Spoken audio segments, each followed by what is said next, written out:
Hi, hope you're all having a lovely Wednesday. At least it's brightened up a little bit, certainly where I am anyway.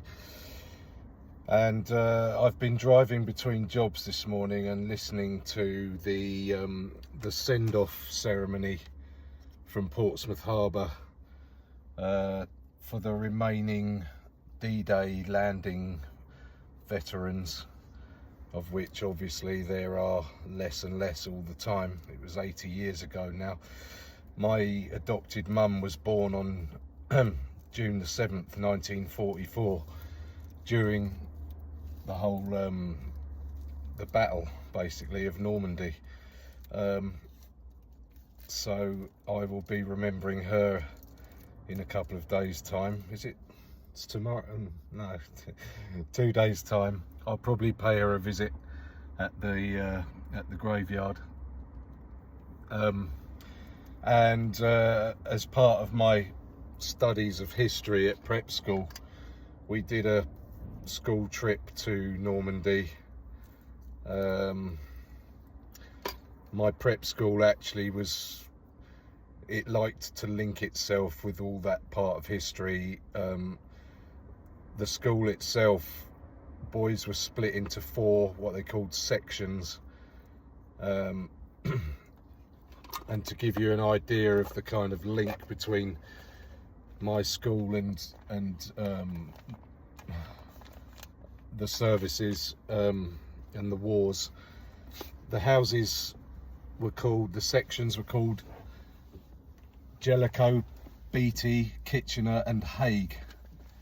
And you can look up those people. They're all important in terms of Allied war history. And I was in Hague, and I didn't do brilliantly because I used to piss around all the time.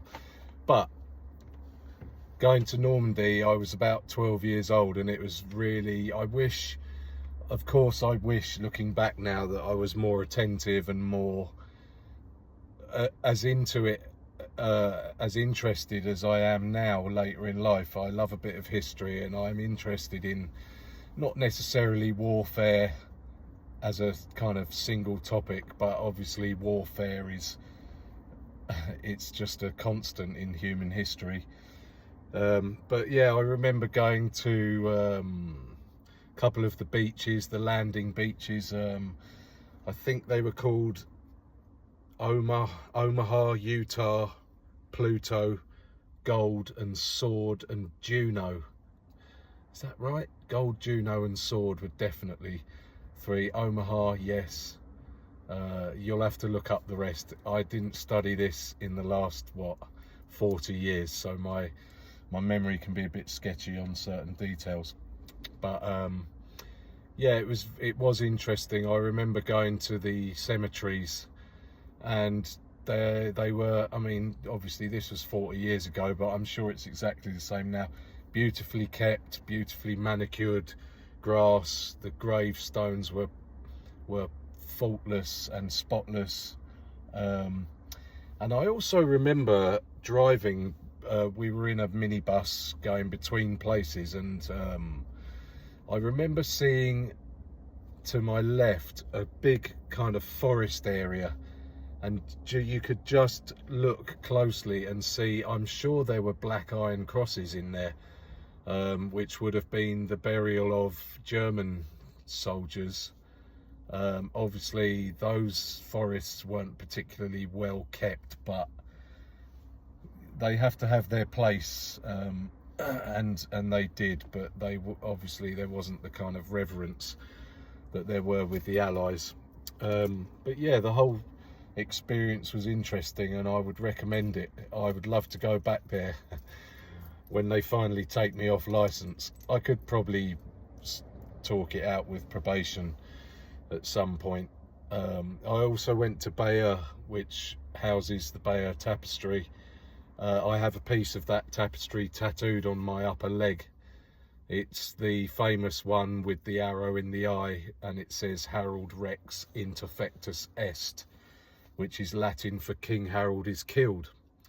There's debate over the arrow in the eye now with historians and experts, because the soldier in question was on his feet, and King Harold would not have been on his feet. He would have been mounted on a horse. But who knows? I remember finding out that the Bayeux tapestry, which depicts 1066, wasn't actually started until about, I think it was about 300 years after the battle. It may be that, or it may have been completed 300 years after the battle, but it wasn't started for a long time. And of course, memories can be not necessarily trustworthy at all times, and third-hand kind of information as well, so who knows what really happened.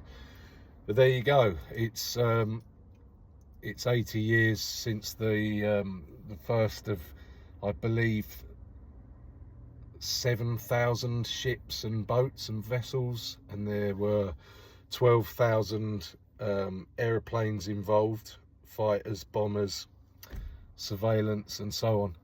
So it was a big deal, and unfortunately, as we see in Ukraine right now and other parts of the world, Gaza and so on, we're never going to learn. We're never going to learn, and man will always fight man, and try and land grab and people snatch and resources plunder and so on. And it's a shame we all grow up liking to think that we know better now, but we clearly don't. So the status quo will remain, I would think.